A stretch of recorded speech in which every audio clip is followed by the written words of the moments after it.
അടുത്ത evolution of English ലാംഗ്വേജിലെ questions ആണ് നമ്മൾ നോക്കുന്നത്. ഇപ്പോൾ എവല്യൂഷൻ ഓഫ് ഇംഗ്ലീഷ് ലാംഗ്വേജിലെ ക്വസ്റ്റ്യൻസ് ഫസ്റ്റ് ക്വസ്റ്റ്യൻ എന്ന് പറയുന്നത്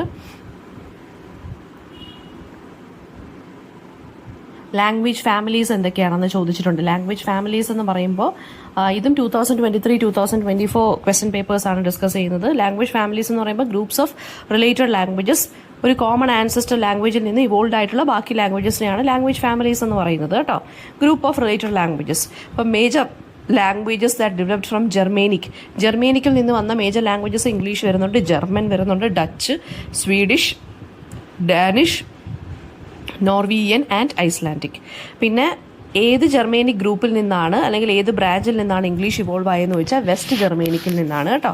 പിന്നെ ഓൾഡ് ഇംഗ്ലീഷ് ഇൻസ്ക്രിപ്ഷൻസിലുള്ള റൈറ്റിംഗ് സിസ്റ്റം എന്താണ്? റൂൺസ് എന്നാണ് പറയുന്നത്, റൂൺസ്. ആൻഡ് മിഡിൽ ഇംഗ്ലീഷ് ഡയലക്ട്സ് ഏതൊക്കെയാണ്? നോർത്തേൺ ഉണ്ട്, ഈസ്റ്റ് മിഡ്ലാൻഡ് ഉണ്ട്, വെസ്റ്റ് മിഡ്ലാൻഡ് ഉണ്ട്, സദേൺ ഉണ്ട്, കെൻറ്റിഷ് ഉണ്ട്.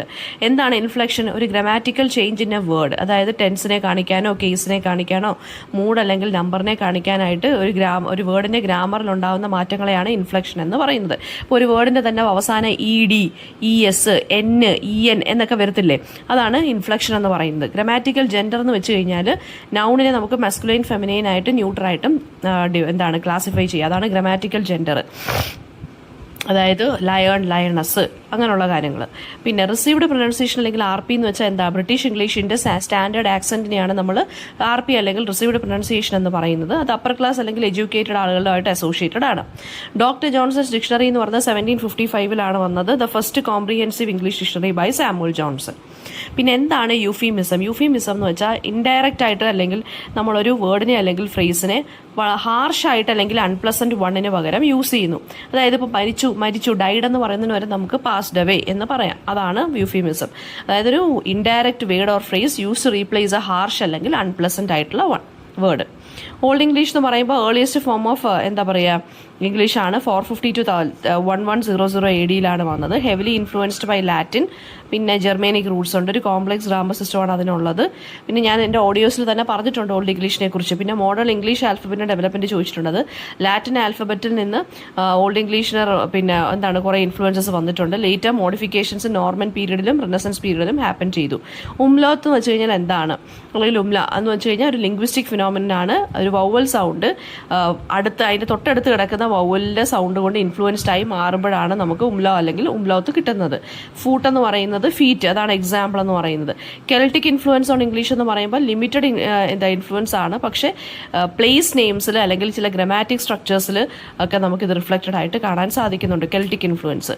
ഫോർ എക്സാമ്പിൾ A1 എന്നുള്ള സ്ഥലം, പിന്നെ തെംസ് എന്നുള്ള സ്ഥലം, റിവറിന്റെ പേര്, അതൊക്കെയെന്ന് വെച്ചാൽ കെൽറ്റിക് ഇൻഫ്ലുവൻസിൽ നിന്ന് വന്ന പേരുകളാണ്. നോർമൻ കോൺക്വസ്റ്റ് വീണ്ടും ചോദിച്ചിട്ടുണ്ട്. 1066 ആണ് വന്നത്. തൗസൻഡ്സ് ഓഫ് ഫ്രഞ്ച് വേർഡ്സ് ഇംഗ്ലീഷിലോട്ട് വന്നു. അങ്ങനെ ഗ്രാമറും വൊക്കാബുലറിയും മാറി. ചോസറിന്റെ ഇന്നോവേഷൻസ് പോയിട്രി എന്ന് വെച്ചാൽ അയബിക് പെൻഡമീറ്റർ, റൈം റോയൽ, പിന്നെ എന്താണ് മിഡിൽ ഇംഗ്ലീഷ് ഡയലക്റ്റ് ആണ്. ഒരു നെറേറ്റീവ് സ്റ്റൈലിലാണ് എഴുതിയത്. സ്റ്റാൻഡേർഡ് ഇംഗ്ലീഷ് എന്ന് വെച്ച് കഴിഞ്ഞാൽ widely accepted form of English ആണ്. അത് ഫോർമൽ റൈറ്റിംഗിലും ഫോമൽ കമ്മ്യൂണിക്കേഷനുമാണ് യൂസ് ചെയ്യുന്നത്. ഷേക്സ്പിയറിന്റെ കോൺട്രിബ്യൂഷൻ എന്താണ് ഇംഗ്ലീഷ് എന്ന് ചോദിച്ചു കഴിഞ്ഞാൽ വൊക്കാബുലറി എക്സ്പാൻഡ് ചെയ്തു, പുതിയ ഫ്രേസസും ഒക്കെ കോയിൻ ചെയ്തു. പിന്നെ current status of English in the world എന്ന് വെച്ചാൽ ഇംഗ്ലീഷ് ഇപ്പോൾ ഒരു ഗ്ലോബൽ ലിംഗ്വ ഫ്രാങ്കയാണ്. മില്യൺസ് അത് ഫസ്റ്റ് ലാംഗ്വേജ് ആയിട്ടും സെക്കൻഡ് ലാംഗ്വേജ് ആയിട്ടും സംസാരിക്കുന്നുണ്ട്. സയൻസ്, ബിസിനസ് ആൻഡ് ഡിപ്ലോമസിയിൽ അത് വളരെ ഇമ്പോർട്ടൻ്റ് ആയിട്ടുള്ള ഒരു കൈൻഡ് ഓഫ് കമ്മ്യൂണിക്കേറ്റീവ് ലാംഗ്വേജ് ആണ്. ഇനി സിനക്ഡാക് എന്ന് വെച്ച് കഴിഞ്ഞാൽ എന്താണ്? ഒരു ലിറ്ററി ഡിവൈസ് ആണ്. വേറെ part represents a whole. For example all hands on deck എന്ന് പറയുമ്പം എല്ലാ സെയിലേഴ്സും തുഴയൂ എന്നുള്ള മീനിങ് ആണ്. Okay. Semantic changes in words എന്ന് പറയുമ്പോൾ വേർഡിൻ്റെ മീനിങ്സിൽ ടൈം പോകും തോറും എവല്യൂഷൻ അല്ലെങ്കിൽ ചേഞ്ചസ് വരുന്നതിനെയാണ് നമ്മൾ സെമാൻറ്റിക് ചേഞ്ചസ് എന്ന് പറയുന്നത്. ഫോർ എക്സാമ്പിൾ നൈസ് എന്നുള്ള വാക്കിന് ആദ്യത്തെ മീനിങ് ഫൂളിഷ് എന്നായിരുന്നു. പിന്നീട് അത് മാറിയാണ് പ്ലസന്റ് എന്നുള്ള മീനിങ് ആയിട്ട് മാറിയത്. ബ്ലെൻഡിങ് എന്ന് വെച്ചാൽ പുതിയ രണ്ട് വേർഡ്സിനെ മേർജ് ചെയ്തിട്ട് പുതിയൊരു വാക്കുണ്ടാകുന്നതാണ് ബ്ലെൻഡിങ്. ഫോർ എക്സാമ്പിൾ ബ്രേക്ക്ഫാസ്റ്റും ലഞ്ചിൽ നിന്നും ഉണ്ടായ വാക്കാണ് ബ്രഞ്ച് എന്നുള്ളത്. ഈ ബ്ലെൻഡിങ്ങിനെ തന്നെ നമ്മൾ പോർട്ട് മാൻറ്റ്യൂ വേർഡ്സ് എന്നും പറയാറുണ്ട് കേട്ടോ. ഗ്രിംസ് ലോ എന്താണെന്ന് ചോദിച്ചിട്ടുണ്ട്. ഗ്രിംസ് ലോ എന്ന് വെച്ച് കഴിഞ്ഞാൽ ഒരു ലിംഗ്വിസ്റ്റിക് റൂളാണ്. അതായത് ചില കോൺസണൻസ് എന്താണ് how certain consonants changed in the Germanic languages from Proto Indo European, അതാണ് ഗ്രിംസ് ലോ എന്ന് പറയുന്നത്. ഒരു കൈൻഡ് ഓഫ് ലിംഗ്വിസ്റ്റിക് റൂളാണത്. അതെങ്ങനെയാണ് ചില വാക്കുകൾ അതിൻ്റെ എന്താ പറയുക ജർമനിക് ലാംഗ്വേജിൽ വരുമ്പോൾ ചില കോൺസണൻസ് മാറി വേറൊരു ലാംഗ്വേജിൻ്റെ കോൺസണൻസിലോട്ട് മാറുന്നു. ഓക്കെ, ഒരു കൈൻഡ് ഓഫ് റൂളാണത്. പിന്നെ അതായത് ലാറ്റിനിൽ പേറ്റർ എന്ന് പറയുമ്പോൾ ഇംഗ്ലീഷിലത് ഫാദർ എന്നായി മാറുന്നു. അതാണ് സ്കാൻഡിനേവിയൻ ഇൻഫ്ലുവൻസ് ഓൺ ഇംഗ്ലീഷ് എന്ന് പറയുമ്പോൾ old Norse contributed words like sky, egg and they, അത് ഇംഗ്ലീഷ് ഗ്രാമറിനെ കുറച്ചും കൂടി സിംപ്ലിഫൈ ചെയ്തു. പിന്നെ 2 main linguistic developments in middle English എന്ന് വെച്ചാൽ ഇൻഫ്ലക്ഷൻസ് പോയി, ഫ്രഞ്ച് ഇൻഫ്ലുവൻസ് വന്നു വൊക്കാബുലറിയിൽ. ബൈബിളിന്റെ ട്രാൻസ്ലേഷൻസിന്റെ ഇമ്പാക്ട് എന്ന് വെച്ചാൽ ഇംഗ്ലീഷിനെ സ്റ്റാൻഡർഡൈസ് ചെയ്ത് കുറച്ചും കൂടി മെമ്മറബിൾ ആയിട്ടുള്ള ഫ്രേസസ് കൊണ്ടുവന്നു. കിങ് ജെയിംസ് ഫസ്റ്റിന്റെ ബൈബിളിന്റെ കാര്യമാണ് ഇവിടെ പറയുന്നത്, 1611 പബ്ലിഷ് ചെയ്ത് കേട്ടോ. കാൻറ്റർബറി ടെയിൽസ് ഒരു ഫ്രെയിം നറേറ്റീവ് ആണ്, കാരണം അതിനകത്ത് കഥയ്ക്കുള്ളിൽ ഒരുപാട് കഥകളുണ്ട് അല്ലേ. സോ പിന്നെ കാൻറ്റർബറി ടെയിൽസ് ഡിഫറെന്റ് പെർസ്പെക്റ്റീവ്സിലും ഡിഫറെന്റ് തീംസിലും ഒക്കെയാണ് ഇത് പറഞ്ഞു പോകുന്നത്. റെസ്റ്റോറേഷൻ കോമഡി അല്ല. പിന്നെ നോർമൻ കോൺക്വസ്റ്റ് ഒന്നുകൂടെ നോക്കി വെക്കുക. ദെൻ അടുത്തതെന്ന് പറയുന്നത് നോർമൻ കോൺക്വസ്റ്റ് ഇതിനകത്തും ചോദിക്കുന്നുണ്ട്. ദെൻ അടുത്തത് സ്കാൻഡിനേവിയൻ ഇൻഫ്ലുവൻസിന്റെ കാര്യം ചോദിക്കുമ്പോൾ വൈക്കിംഗ് ഇൻവേഷന്റെ കാര്യം പറയുക. 8th to 11th സെഞ്ചുറിയിൽ നിന്ന് ഹാപ്പൻ ചെയ്ത. പിന്നെ പുതിയ ഓൾഡ് നോട്ട്സ് വേർഡ്സുകൾ വന്നു, ഇംഗ്ലീഷ് ഗ്രാമർ സിംപ്ലിഫൈഡ് ആയി, ഒരുപാട് ഇൻഫ്ലക്ഷൻസ് പോയി. ഓക്കെ. പിന്നെ factors helping the East Midland dialect becoming modern English. East Midland dialect ലണ്ടനിലാണ് സ്പോക്കൺ ചെയ്തിരിക്കുന്നത് ആൻഡ് കേംബ്രിഡ്ജിലും. അത് പിന്നീട് സ്റ്റാൻഡേർഡ് ഇംഗ്ലീഷ് ആയിട്ട് മാറുമായിരുന്നു എക്കണോമിക് ആൻഡ് പൊളിറ്റിക്കൽ ഇൻഫ്ലുവൻസ് കാരണം. പിന്നെ അതുപോലെ തന്നെ പ്രിന്റിംഗ് പ്രസ് വന്നതോടുകൂടി. ഓക്കെ. പിന്നെ സ്പെൻസറിന്റെ ലെഗസി എന്താണ് ഇംഗ്ലീഷ് ലിറ്ററേച്ചർ എന്ന് ചോദിച്ചു കഴിഞ്ഞാൽ എഡ്മണ്ട് സ്പെൻസർ ദ ഫെയറി ക്വീനിലൂടെയാണ് ഇംഗ്ലീഷ് പോയട്രി എൻറിച്ച് ആക്കി മാറ്റിയത്. Spenser in stanza, classical and medieval ട്രഡീഷൻസിന്റെ ഫ്യൂഷൻ, ഇതൊക്കെ പറഞ്ഞിരിക്കണം. മിൽട്ടനെ അതർ റൊമാൻറ്റിക്സിനെയൊക്കെ ഇദ്ദേഹത്തിന് ഇൻഫ്ലുവൻസ് ഉണ്ടായിരുന്നു കേട്ടോ. പിന്നെ മിൽട്ടൺ എങ്ങനെയാണ് ഇംഗ്ലീഷ് ലാംഗ്വേജിനെ എൻട്രി ചെയ്തതെന്ന് വെച്ച് കഴിഞ്ഞാൽ പുതിയ words, poetic style, grand biblical themes, especially Paradise Lost publish ചെയ്തു. പാൻഡമോണിയം എന്നുള്ള വേർഡ്സ് ഒക്കെ പുതിയതായിട്ട് കൊണ്ടുവന്നു. ബ്ലാങ്ക് വേഴ്സിലാണ് അദ്ദേഹം എക്സ്പെരിമെന്റ് ചെയ്തത്. പിന്നെ അമേരിക്കൻ ആൻഡ് ബ്രിട്ടീഷ് ഇംഗ്ലീഷ് തമ്മിലുള്ള ഡിഫറൻസ് എന്ന് വെച്ചാൽ സ്പെല്ലിങ്ങിനകത്ത് വരുന്ന ഡിഫറൻസ് ഉണ്ട്. അതായത് കളർ COLORും COLOURും. ഈ കുറച്ചും കൂടി COLOUR എന്നുള്ള ഒരു എക്സ്പാൻഷൻ വരുന്നതാണ് നമ്മുടെ ഇംഗ്ലീഷ്, അതായത് നമ്മൾ ഫോളോ ചെയ്യുന്ന UK ഇംഗ്ലീഷ് ആണ്. US ഇംഗ്ലീഷ് എന്ന് പറയുമ്പോൾ, അമേരിക്കൻ ഇംഗ്ലീഷ് എന്ന് പറയുമ്പോൾ COLOR അത്രേ ഉള്ളൂ. പ്രൊനൗൺസിയേഷനകത്ത് വരുന്ന വ്യത്യാസങ്ങളുണ്ട്. സ്കെഡ്യൂൾ എന്നുള്ള വാക്ക് SHEDULE, നമ്മൾ ഷെഡ്യൂൾ എന്നും പറയും, മറ്റൊരു സ്കെഡ്യൂൾ എന്നുമാണ് പറയുന്നത്. വൊക്കാബുലറിയിൽ വരുന്ന വ്യത്യാസം എന്ന് പറയുമ്പോൾ US ലിഫ്റ്റ് എന്നാണ്, നമ്മൾ ലിഫ്റ്റ് എന്ന് പറയുമ്പോൾ US അത് എലിവേറ്റർ എന്നാണ് പറയുന്നത് കേട്ടോ.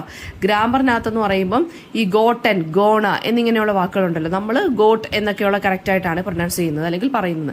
ഇനി Indo European family of languages ചോദിച്ചു കഴിയുകയാണെന്നുണ്ടെങ്കിൽ കോമൺ ആൻസസ്റ്റർ ആണുള്ളത്. തൗസൻഡ്സ് ഓഫ് ഇയേഴ്സ് എഗോ സംസാരിച്ചതാണ്. ബ്രാഞ്ചസിന്റെ കാര്യം പറയുക, Germanic, Romance languages, Slavic, Indo Iranian, Celtic, അതൊക്കെ പറയുക. പിന്നെ എന്താണ്, വെസ്റ്റ് ജർമ്മനിക് ബ്രാഞ്ചിൽ നിന്നാണ് ഇംഗ്ലീഷ് ഇൻവോൾവ് ആയിട്ട് വന്നത്. Latin, Norse and French influence ഉണ്ടായിരുന്നു എന്നൊക്കെയുള്ള കാര്യങ്ങൾ പറയുക. അതൊക്കെ ഞാൻ ഓഡിയോയ്ക്കകത്ത് പറഞ്ഞിട്ടുണ്ട്. Influence of the Norman conquest എന്ന് പറയുമ്പോൾ French becoming the language of the elite അല്ലെങ്കിൽ ഗവൺമെന്റ് ആൻഡ് ലോ ആയിട്ട് മാറി. ഫ്രഞ്ച് ആയി ഇമ്പോർട്ടന്റ് ആയിട്ട് ലാംഗ്വേജ്. ഇംഗ്ലീഷ് എന്ന് പറഞ്ഞാൽ കോമൺ പീപ്പിളിന്റെ ലാംഗ്വേജ് ആയിട്ട് മാറിപ്പോയി. ഓവർ ടൈം ഇംഗ്ലീഷ് ഒരുപാട് ഫ്രഞ്ച് വേർഡ്സ് അബ്സോർബ് ചെയ്തു. For example government, justice, fashion എന്നിങ്ങനെയുള്ള വാക്കുകളൊക്കെ ഫ്രഞ്ച് വേർഡ്സിൽ നിന്ന് ലോൺ എടുത്ത വാക്കുകളാണ് കേട്ടോ, ഫ്രഞ്ച് ലാംഗ്വേജിൽ നിന്ന്. ഗ്രാമറിനെ സിംപ്ലിഫൈ ചെയ്തു. 14th സെഞ്ചുറി ആയപ്പോഴത്തേക്കും ഇംഗ്ലീഷ് ഡോമിനൻസ് വന്നു. ഓക്കെ. പിന്നെ വൊക്കാബുലറി ഒക്കെ എക്സ്പാൻഡ് ആയി, പുതിയൊരു മിഡിൽ ഇംഗ്ലീഷ് സ്ട്രക്ചർ വരാൻ തുടങ്ങി. ഇംഗ്ലീഷിലെ സെമാൻറ്റിക് ചേഞ്ചസ് എന്ന് പറയുമ്പോൾ ഷിഫ്റ്റ് ഇൻ വേർഡ് മീനിങ്സ് ആണ് ഓവർ ടൈം. നൈസ് എന്നുള്ളതിന് ഞാൻ നേരത്തെ പറഞ്ഞ പോലെ ഫൂളിഷ് എന്നായിരുന്നു, പക്ഷെ ഇപ്പൊ പ്ലസന്റ് എന്നാണ്. ഗേൾ എന്ന് പറയുന്നത് young person of either gender എന്നായിരുന്നു പണ്ട് പറയുന്നത് ഗേളിനെ. ഇപ്പോഴാണ് അത് ഒരു ജെൻഡറിലുള്ള ഒരാളെ കുറിച്ച് പറയുന്നത്. ഓക്കെ. പിന്നെ അതുപോലെ തന്നെ ഹോളിഡേ എന്ന് പറയുന്നത് റിലീജിയസ് ഫെസ്റ്റിവൽസിനായിരുന്നു. ഇപ്പം നമ്മൾ ബ്രേക്ക്, അവധി എന്നുള്ള രീതിയിലാണ് ഹോളിഡേ എടുക്കുന്നത്. പിന്നെ മീറ്റ് എന്ന് പറയുന്നത് എനി ഫുഡിനെ നമ്മൾ മീറ്റ് എന്നായിരുന്നു പറഞ്ഞിരുന്നത്. ഇപ്പോഴാണ് ആനിമൽ ഫ്ലഷിനെ മാത്രമാണ് നമ്മൾ മീറ്റ് എന്ന് പറയുന്നത്. പിന്നെ English S A global language പറയുക, അതൊന്നുകൂടെ വീണ്ടും ചോദിച്ചിട്ടുണ്ട്. അതെനിക്ക് തോന്നുന്നു നിങ്ങളുടെ ടെക്സ്റ്റിൽ ഏറ്റവും ലാസ്റ്റ് മൊഡ്യൂളിനകത്ത് പറയുന്നുണ്ട്. അതും ഞാൻ എൻ്റെ ഓഡിയോയ്ക്കകത്ത് പറഞ്ഞിട്ടുണ്ട്, അതും ലിസൺ ചെയ്യുക കേട്ടോ. പിന്നെ അടുത്ത ക്വസ്റ്റ്യൻ എന്ന് പറയുന്നത് ലാറ്റിൻ ലാംഗ്വേജ് ഏത് ലാംഗ്വേജ് ഫാമിലിയായിട്ട് ബന്ധപ്പെട്ടതാണ്? ഇൻഡോ യൂറോപ്യൻ ഫാമിലിയിലുള്ളതാണ് ലാറ്റിൻ ലാംഗ്വേജ്. പിന്നെ ഏത് ആംഗ്ലോ സാക്സൺ കിങ് ആണ് ലാറ്റിൻ ടെക്സ്റ്റ് വെർണാക്കുലറിലോട്ട് ട്രാൻസ്ലേറ്റ് ചെയ്ത്? കിങ് ആൽഫ്രഡ് ദ ഗ്രേറ്റ് ആണ്. പുതിയ 3 ബ്രാഞ്ചസ് ഓഫ് ജർമ്മനിക് ലാംഗ്വേജസ് ചോദിച്ചു കഴിഞ്ഞാൽ ഈസ്റ്റ് ജർമ്മനിക്കുണ്ട്, വെസ്റ്റ് ജർമ്മനിക്കുണ്ട്, നോർത്ത് ജർമ്മനിക്കുണ്ട്. പിന്നെ what is the other name that linguist have given to ablaut? Vowel gradation എന്നാണ്, ABLAUT അതിന് പറയുന്നത്. മറ്റൊരു പേര് വോവൽ ഗ്രഡേഷൻ ആണ്, വോവൽ ഉണ്ടായ മാറ്റങ്ങൾ. നോർമൻ കോൺക്വസ്റ്റ് വില്യം ദ കോൺകറാണ് 1066 നടത്തിയത്. പിന്നെ ഈസ്റ്റ് മിഡ്ലൻഡ് ഡയലക്റ്റിന്റെ ഇമ്പോർട്ടൻസ് എന്ന് വെച്ചാൽ അതാണ് സ്റ്റാൻഡേർഡ് ഇംഗ്ലീഷ് ആയിട്ട്, അതിന്റെ സ്റ്റാൻഡേർഡ് ഇംഗ്ലീഷിന്റെ ബേസിസ് ആയിട്ട് മാറിയത് ഈസ്റ്റ് മിഡ്ലൻഡ് ഡയലക്റ്റ് ആണ്. അറബിക് ഒറിജിനുള്ള 2 ഇംഗ്ലീഷ് വേർഡ്സ് ആൽജിബ്രയും കോഫിയും. പിന്നെ ബൈബിളിന്റെ ഓതറൈസ്ഡ് വേർഷനെ നമ്മൾ വിളിക്കുന്ന പേര് കിങ് ജെയിംസ് ബൈബിൾ എന്നാണ് കേട്ടോ. ട്രാജിക് കോമഡി എന്ന് വെച്ച് കഴിഞ്ഞാൽ എന്ത് ടൈപ്പ് ഓഫ് വേർഡ് ആണ്? 2 ടൈപ്പ് വേർഡുകൾ ചേർന്നുണ്ടായത്, അപ്പൊ അതിനെ കോമ്പൗണ്ട് വേർഡ് എന്നാണ് വിളിക്കുന്നത്. പിന്നെന്താണ്, ഈ ഇനിഷ്യൽസ് വെച്ചിട്ട് ഫോം ചെയ്യുന്ന 2 വേർഡ്സുകൾ ഏതൊക്കെ? Examples: NASA. ഇനിഷ്യൽസ് എന്ന് പറയുമ്പോൾ ആദ്യത്തെ വേർഡ്സിന്റെ എല്ലാം ആദ്യത്തെ ആൽഫബറ്റ്സ് വെച്ചിട്ട് ഫോം ചെയ്യുന്നതാണ് ഇനിഷ്യൽ വേർഡ്സ്. അപ്പം നാസയുണ്ട്, പിന്നെ അസാപ്പ്, നിങ്ങൾക്ക് ഒരുപാട് ഷോർട്ട് ഫോംസ് ഒക്കെ അറിയാമല്ലോ, അതൊക്കെ എഴുതാം. അസാപ്പ് എന്ന് വെച്ചാൽ ആസ് സൂൺ ആസ് പോസിബിൾ. പിന്നെ ബാൽറ്റോ സ്ലേവോണിക് ലാംഗ്വേജ് എന്ന് പറയുന്നത് ഇൻഡോ യൂറോപ്യൻ ലാംഗ്വേജ് ഫാമിലിയിലുള്ളതാണ്. ബാൾട്ടിക് ലാംഗ്വേജസും സ്ലേവിക് ലാംഗ്വേജസിനെയും കൂടി ഒരു മിക്സ് ആണ്. അതായത് ലിത്വാനിയൻ, ലാറ്റ്വിയൻ, റഷ്യൻ, പോളിഷ്, ചെക്ക്, സെർബിയൻ ലാംഗ്വേജസ്. അത് സെയിം ലിംഗ്വിസ്റ്റിക് ഫീച്ചേഴ്സ് ആണുള്ളത്. കേസ് എൻഡിങ്സും കോംപ്ലക്സ് കോൺസണന്റ് ആയിട്ടുള്ള ക്ലസ്റ്റേഴ്സ് ആണ് ഇവർക്ക് ഉള്ളത്. ഓൾഡ് ഇംഗ്ലീഷ് ഇൻഫ്ലക്ഷൻസ് എന്ന് പറയുമ്പോൾ Old English highly inflected grammar ആണുള്ളത്. ആൻഡ് ജെൻഡറിന്റെ കേസസിലാണെങ്കിലും strong and weak verb conjugations ഒക്കെ ഇതിന് ഒരുപാടുണ്ട്. ഇൻഫ്ലക്ഷൻസ് ഒക്കെ കുറച്ച് കഴിഞ്ഞപ്പോൾ അതെല്ലാം ലോസ് ആയി. പിന്നീട് കുറച്ചും കൂടി അനലിറ്റിക്കലായിട്ട് ഗ്രാമർ വരാൻ തുടങ്ങി. മിഡിൽ ഇംഗ്ലീഷ് ഡയലക്ട് എന്ന് പറയുമ്പോൾ 4 മേജർ ഡയലക്ട്സ് ആണുള്ളത്. Northern, east Midland, west Midland, southern. East Midland dialect spoken around London ആണ്, കേംബ്രിഡ്ജ് ആണ്. അതാണ് സ്റ്റാൻഡേർഡ് ഇംഗ്ലീഷ് ആയിട്ട് മാറിയത്, അല്ലെങ്കിൽ സ്റ്റാൻഡേർഡ് ഇംഗ്ലീഷിനെ ഇൻഫ്ലുവൻസ് ചെയ്തു. പിന്നെ ചോസറിന്റെ കോൺട്രിബ്യൂഷൻ എന്താണെന്ന് വെച്ചാൽ കാൻറ്റർബറി ടെയിൽസിന്റെ കാര്യം പറയുക. പ്രൊനൗൺസിയേഷൻ, മിഡിൽ ഇംഗ്ലീഷിന്റെ സമയത്ത് പ്രൊനൗൺസിയേഷൻ വന്ന മാറ്റങ്ങളെന്ന് വെച്ചാൽ vowel shift 15th to 17th സെഞ്ചുറിയിലാണ് ഹാപ്പൻ ചെയ്ത്. അങ്ങനെ വവൽ പ്രൊനൗൺസിയേഷൻ മാറി. ഓപ്പൺ വവൽസിൽ നിന്ന് കുറേ എണ്ണം ക്ലോസ്ഡ് വൺസിലോട്ട് മാറി. പിന്നെ കോൺസണൻസ് ലൈക്ക് കെ എന്ന് പറയുന്ന ചില കോൺസണൻസ് ഉണ്ടല്ലോ, ചില വാക്കുകളിൽ അത് സൈലന്റ് ആവാൻ തുടങ്ങി. ഫോർ എക്സാമ്പിൾ നൈഫ് എന്നുള്ള വാക്കിനകത്ത് ക്നൈഫ് എന്നല്ലല്ലോ നമ്മൾ വായിക്കുന്നത്, നൈഫ് എന്നെ വെച്ചിട്ടല്ലേ സ്റ്റാർട്ട് ചെയ്യുന്നത്. സോ അങ്ങനെയുള്ള ചില വാക്കുകളിൽ കെ ഒക്കെ അങ്ങ് സൈലന്റ് ആയിട്ട് വരാൻ തുടങ്ങി. പിന്നെ പ്രിന്റിംഗിന്റെ ഇൻഫ്ലുവൻസ് എന്ന് വെച്ചാൽ പ്രിന്റിംഗ് പ്രസ് വില്യം കാക്സന്റെ കാര്യം എഴുതുന്ന 1476 പറയണം. സ്പെല്ലിംഗും ഗ്രാമറും വൊക്കാബുലറി സ്റ്റാൻഡർഡൈസ് ചെയ്തു, ലിറ്ററസി സ്പ്രെഡ് ചെയ്തു, ഈസ്റ്റ് മിഡ്ലാൻഡ് ഡയലക്റ്റിനെ കുറച്ചും കൂടി സ്ട്രോങ് ആക്കി മാറ്റി. പിന്നെ സ്പെൻസറിന്റെ കാര്യം പറയുക. സ്പെൻസറിന്റെ വൊക്കാബുലറിയിലുള്ള ഇൻഫ്ലുവൻസ് ചോദിച്ചിട്ടുണ്ട്. പുതിയ വേർഡ്സും ആർക്കൈക് ടേംസിനെയൊക്കെ റിവൈവ് ചെയ്തു. പിന്നെ ഫെയറിക്യൂവിന്റെ കാര്യമൊക്കെ പറയുക. സ്പാനിഷ് ലോൺ വേർഡ്സ് ഏതൊക്കെയാണ്? കാനിയോൺ, പ്ലേസ, പിന്നെന്താണ് പ്ലാസ, ടൊർണേഡോ, വാനില, ഇതൊക്കെയാണ് സ്പാനിഷ് വേർഡ്സ് കേട്ടോ. സ്പാനിഷിൽ നിന്ന് നമ്മൾ കടമെടുത്ത വാക്കുകൾ ഇംഗ്ലീഷിലുള്ള. സെമാൻറ്റിക് ചേഞ്ചസിനുള്ള കാരണം എന്ന് വെച്ച് കഴിഞ്ഞാൽ social, cultural and technological shift ഉണ്ട്. പിന്നെന്താണ്, ജനറലൈസേഷൻ വരുന്നുണ്ട്. അടുത്ത എന്താണ്, അമീലിയോറേഷൻ എന്ന് വെച്ച് കഴിഞ്ഞാൽ നൈറ്റ് എന്നുള്ളത് പണ്ട് സെർവൻ്റ് ആയിരുന്നു, പക്ഷേ ഇപ്പോൾ അതിനൊരു നോബിൾ ടൈറ്റിലാണ് ഉള്ളത്. അപ്പോൾ അതാണ് അമീലിയോറേഷൻ എന്ന് പറയുന്നത്. പിന്നെ മെറ്റഫേഴ്സ് ഒക്കെ വരുന്നുണ്ട്. ഫോർ എക്സാമ്പിൾ മൗസ് എന്നുള്ളതിനെ കമ്പ്യൂട്ടർ മൗസ് ഒക്കെ ആയിട്ട് മാറ്റുന്നുണ്ട് നമ്മൾ. ജനറലൈസേഷൻ എന്ന് പറയുമ്പോൾ എന്താണ്, ഒരു വേർഡിൻ്റെ മീനിങ് ടൈം ആകുമ്പോഴത്തേക്ക്, ടൈം പൊക്കോണ്ടിരിക്കുമ്പോൾ ബ്രോഡൻ ആവുന്നതാണ്. ഫോർ എക്സാമ്പിൾ ഹോളിഡേ എന്ന് പറയുന്നത് പണ്ട് റിലീജിയസ് ഫെസ്റ്റിവലിന് മാത്രമായിരുന്നു, ഇപ്പോൾ എന്ത് കൈൻഡ് ഓഫ് വെക്കേഷൻ നമ്മൾ ഹോളിഡേ എന്നാണ് പറയുന്നത്. ഇനി ലോസ് ഓഫ് ഡിസ്റ്റിങ്ക്റ്റീവ് സൗണ്ട്സ് എന്ന് വെച്ചാൽ എന്താണ്? അതായത് മെനി ഫോണറ്റിക് ചേഞ്ചസ് എന്ന് പറയുന്ന ചില വേർഡ്സിന്റെ സൗണ്ടുകളെ വരെ നല്ല രീതിയിൽ ബാധിച്ചിട്ടുണ്ട്. ഫോർ എക്സാമ്പിൾ നൈറ്റ് എന്നുള്ള വാക്കിനകത്ത് കെ സൈലന്റ് ആയത്. ഓക്കെ. പിന്നെ words formed from names. For example proper names എന്നുണ്ടായത് സാൻഡ്വിച്ച് എന്നുള്ള വാക്ക് ഏൾ ഓഫ് സാൻഡ്വിച്ചിൽ നിന്ന് വന്നതാണ്. ബോയ്ക്കോട്ട് എന്നുള്ള വാക്ക് ചാൾസ് ബോയ്ക്കോട്ട് എന്നുള്ള ആളുടെ പേരിൽ നിന്ന് വന്ന വാക്കാണ്.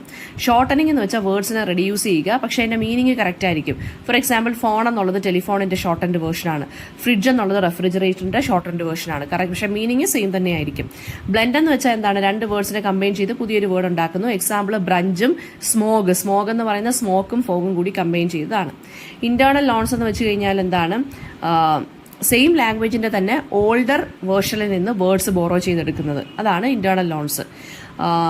പിന്നെ Australian English words derived from Aboriginal languages വെച്ച് നോക്കുകയാണെങ്കിൽ കാങ്കറൂ എന്നുള്ളത് അബോർജിനൽ ലാംഗ്വേജിൽ നിന്ന് എടുത്ത വാക്കാണ്. ബൂമറാങ്, വാലബി, ഇതൊക്കെ ഓസ്ട്രേലിയൻ അബോർജിനൽ ലാംഗ്വേജിൽ നിന്ന് എടുത്തിട്ടുള്ള വാക്കുകളാണ്. കെൽട്ടിക് ലാംഗ്വേജസ് എന്ന് പറയുമ്പോൾ ഇൻഡോ യൂറോപ്യൻ ഫാമിലിയിൽ ബിലോങ് ചെയ്തിട്ടുള്ള ലാംഗ്വേജസ് ആണ്. Welsh, Irish, Scottish, Gaelic and Breton. പിന്നെ അത് യൂറോപ്പിൽ വൺസ് വൈഡ് സ്പ്രെഡ് ആയിരുന്നു, പക്ഷേ ഇപ്പോൾ ബ്രിട്ടീഷ് ഐലിലും ഫ്രാൻസിലും ഒക്കെയാണ് സംസാരിക്കുന്നത് ഈ കെൽട്ടിക് ലാംഗ്വേജസ് കേട്ടോ. പിന്നെ തെംസ് എന്നുള്ള വാക്ക്, ഏവൺ എന്നുള്ള വാക്ക്, ഇതൊക്കെ കെൽട്ടിക് ലാംഗ്വേജിൽ നിന്ന് വന്നതാണ്. ക്ലാൻ എന്നുള്ള വാക്കൊക്കെ. പിന്നെ ഗ്രാമാറ്റിക്കൽ ജെൻഡർ എങ്ങനെയാണ് മിഡിൽ ഇംഗ്ലീഷിൽ സിംപ്ലിഫൈഡ് ആയത്? ഓൾഡ് ഇംഗ്ലീഷിൽ മാസ്കുലൈൻ, ഫെമിനൈൻ, ന്യൂട്ടർ ജെൻഡേഴ്സ് ഉണ്ടായിരുന്നു. മിഡിൽ ഇംഗ്ലീഷ് ആയപ്പോഴത്തേക്ക് ഗ്രാമാറ്റിക്കൽ ജെൻഡർ ഒക്കെ മാറി, അത് ഡിസപ്പിയർ ആയി. പിന്നീട് നാച്ചുറൽ ജെൻഡറിലുള്ള കാര്യങ്ങളൊക്കെ വരാൻ തുടങ്ങി, അതായത് ഹീ, ഷീ, ഇറ്റ്. ഓക്കെ. പിന്നെ ഗ്രീക്ക് ലോൺ വേർഡ്സ് എന്ന് പറയുമ്പോൾ ഫിസിക്സ്, സൈക്കോളജി, ഡെമോക്രസി, ഇതൊക്കെയാണ് ഗ്രീക്ക് ലോൺ വേർഡ്സ് കേട്ടോ. പിന്നെ ഡമ്മി ഓക്സിലറി എന്ന് പറയുന്നത് ഇൻ മോഡേൺ ഇംഗ്ലീഷിൽ ഡു എന്നുള്ള വേർഡ്, അതൊരു ഡമ്മി ഓക്സിലറി ആയിട്ടാണ് നിൽക്കുന്നത്. ക്വസ്റ്റ്യൻസിനകത്താണെങ്കിൽ നമ്മൾ ചോദിക്കുമ്പോൾ നെഗറ്റീവ്സിനകത്ത് പറയും. For example do you like coffee, അല്ലെങ്കിൽ നമുക്ക് ഡു ചോദിക്കണം എന്ന് തന്നെ ഇല്ല, യു ലൈക്ക് കോഫി, ഇങ്ങനെ നമുക്ക് വേണമെങ്കിൽ ചോദിക്കാം അല്ലേ. അതാണ് ഡമ്മി ഓക്സിലറി എന്ന് പറയുന്നത്. ഡു എന്നുള്ളതിനെയാണ് കേട്ടോ, ഡു എന്നുള്ള വാക്കിനെയാണ്. പിന്നെ ബൈബിളിന്റെ ട്രാൻസ്ലേഷൻ പിന്നെ ചോദിച്ചിട്ടുണ്ട്. സ്ലാങ് എന്ന് വെച്ചാൽ എന്താണ്? ഇൻഫോർമൽ ആയിട്ടുള്ള ഒരു കൈൻഡ് ഓഫ് പ്ലേഫുൾ ലാംഗ്വേജ് യൂസിനെയാണ് സ്ലാങ് എന്ന് പറയുന്നത്.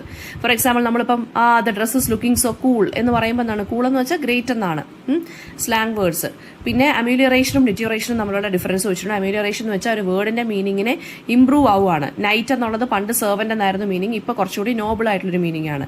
ഡിറ്റോറേഷൻ എന്ന് വെച്ച് കഴിഞ്ഞാൽ ആ വേർഡിന്റെ മീനിങ് കുറച്ചുകൂടി വഷളാവുകയാണ്. അതായത് പണ്ട് അതായത് ഒരു ഇച്ചിരി ഒരു ലോ മീനിങ് ആയിരിക്കും, ഇപ്പോൾ അത് കറക്റ്റ് ആയിട്ട് വരുന്നതാണ് അമീലിയറേഷൻ.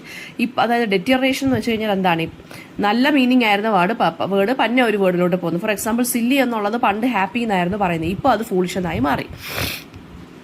കോമ്പൗണ്ട് വേർഡ്സ് യൂസ് ചെയ്യുന്നത് black board, tooth paste, green house, അത് മറന്നു പോകരുത്. മെറ്റാ അനാലിസിസ് എന്ന് വെച്ച് കഴിഞ്ഞാൽ എന്താണ്? വേർഡ് ബൗണ്ടറീസ് ഉണ്ടായ ഷിഫ്റ്റാണ് മിസ്ഇന്റർപ്രിട്ടേഷൻ കാരണം. ഫോർ എക്സാമ്പിൾ ആൻ ഏപ്രൺ എന്നുള്ളതായിരുന്നു. ആൻ ഏപ്രൺ എന്നുള്ള ഇപ്പോഴത്തെ വാക്ക് ശരിക്കും പറഞ്ഞാൽ എ നാപ്രൺ എന്നുള്ള വാക്കാണ് കേട്ടോ. അത് ഷിഫ്റ്റായി മാറിയതാണ് മിസ്ഇന്റർപ്രിട്ടേഷൻ കാരണം. ഫിഗറേറ്റീവ് ലാംഗ്വേജ് എന്ന് പറയുമ്പോൾ മെറ്റഫോർ, സിമിലി, പേഴ്സോണിഫിക്കേഷൻ, ഇതൊക്കെയാണ് ഫിഗറേറ്റീവ് ലാംഗ്വേജസ്. പിന്നെ ഇന്ത്യൻ ഇംഗ്ലീഷ് എന്ന് പറയുമ്പോൾ ഇംഗ്ലീഷിൻ്റെ ഇന്ത്യയാണ്. പ്രൊനൗൺസിയേഷനും ഗ്രാമറിലും എല്ലാം ലോക്കൽ ലാംഗ്വേജസിന് ഇൻഫ്ലുവൻസ് നമുക്ക് കാണാൻ സാധിക്കും. പിന്നെ ഡെവലപ്മെന്റ് ഓഫ് ഡിക്ഷണറി ചോദിക്കുവാണെങ്കിൽ ഫസ്റ്റ് ഇംഗ്ലീഷ് ഡിക്ഷണറി ഏതാണെന്ന് പറയുക. പിന്നെ ഹാർഡ് വേർഡ്സ് മാത്രം ഡിഫൈൻ ചെയ്യുന്നതായിരുന്നു ടേബിൾ, ആൽഫബറ്റിക്കൽ എന്നുള്ളത്. പിന്നെ സാമുവൽ ജോൺസൺ ഡിക്ഷണറി വന്നു 1755, അത് സ്റ്റാൻഡർഡൈസ് ചെയ്തു സ്പെല്ലിങ്ങിന്. പിന്നീട് 1857 ഓൺവേർഡ്സ് ഓക്സ്ഫോർഡ് ഇംഗ്ലീഷ് ഡിക്ഷണറി വരാൻ തുടങ്ങി. ബ്രിട്ടീഷ് ആൻഡ് അമേരിക്കൻസ് ഇംഗ്ലീഷിന്റെ ഡിഫറൻസസ് പിന്നെയും ചോദിച്ചിട്ടുണ്ട്, അത് പറയുക. Spelling and pronunciation modern English നോക്കുകയാണെന്നുണ്ടെങ്കിൽ English spelling reflects older pronunciation, അതായത് മറ്റേ നൈറ്റിന്റെ കാര്യം പറയുക, ഗ്രേറ്റ് വോവൽ ഷിഫ്റ്റിന്റെ കാര്യം പറയുക. English S A universal language പിന്നെയും ചോദിച്ചിട്ടുണ്ട്. പിന്നെ വരുന്ന ക്വസ്റ്റ്യൻ നോർമൻ കോൺക്വസ്റ്റ് പിന്നെയും വന്നിട്ടുണ്ട് കേട്ടോ. പിന്നെ ജർമേനിക് ഫാമിലി ഓഫ് ലാംഗ്വേജസ് വീണ്ടും ചോദിച്ച ക്വസ്റ്റ്യൻ ആണ്. അപ്പോൾ എസ് എ ക്വസ്റ്റ്യൻ ആയിട്ടൊക്കെ അതേ നമുക്ക് എക്സ്പെക്ട് ചെയ്യാം.